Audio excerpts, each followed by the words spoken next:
বঙ্গোপসাগর ও তৎসংলগ্ন এলাকায় অবস্থান করা নিম্নচাপটি পশ্চিম উত্তর পশ্চিম দিকে অগ্রসর হয়ে বর্তমানে দক্ষিণ পশ্চিম বঙ্গোপসাগর ও তৎসংলগ্ন এলাকায় অবস্থান করছে। এটি আরও ঘনীভূত হতে পারে বলে আশঙ্কা করছে আবহাওয়া অফিস। নিম্নচাপ কেন্দ্রের কাছাকাছি এলাকায় সাগর উত্তাল রয়েছে বলেও জানিয়েছে সংস্থাটি।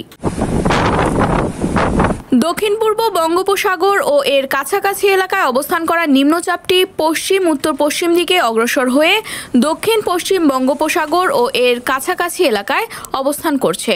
এটি সোমবার মধ্যরাতে চট্টগ্রাম সমুদ্রবন্দর থেকে 2060 কিলোমিটার দক্ষিণ দক্ষিণ পশ্চিমে, কক্সবাজার সমুদ্রবন্দর থেকে 1995 কিলোমিটার দক্ষিণ দক্ষিণ পশ্চিমে, মোংলা সমুদ্রবন্দর থেকে 1995 কিলোমিটার দক্ষিণ দক্ষিণ পশ্চিমে এবং পায়রা সমুদ্রবন্দর থেকে 1970 কিলোমিটার দক্ষিণ দক্ষিণ পশ্চিমে অবস্থান করছিল। এটি আরও পশ্চিম উত্তর পশ্চিম দিকে অগ্রসর ও ঘনীভূত হতে পারে। নিম্নচাপ কেন্দ্রের 44 কিলোমিটারের মধ্যে বাতাসের একটানা সর্বোচ্চ গতিবেগ ঘন্টায় 40 কিলোমিটার, যা দমকা অথবা ঝড়ো হাওয়ায় আকারে ঘন্টায় 50 কিলোমিটার পর্যন্ত বৃদ্ধি পাচ্ছে। নিম্নচাপ কেন্দ্রের কাছাকাছি এলাকায় সাগর উত্তাল রয়েছে।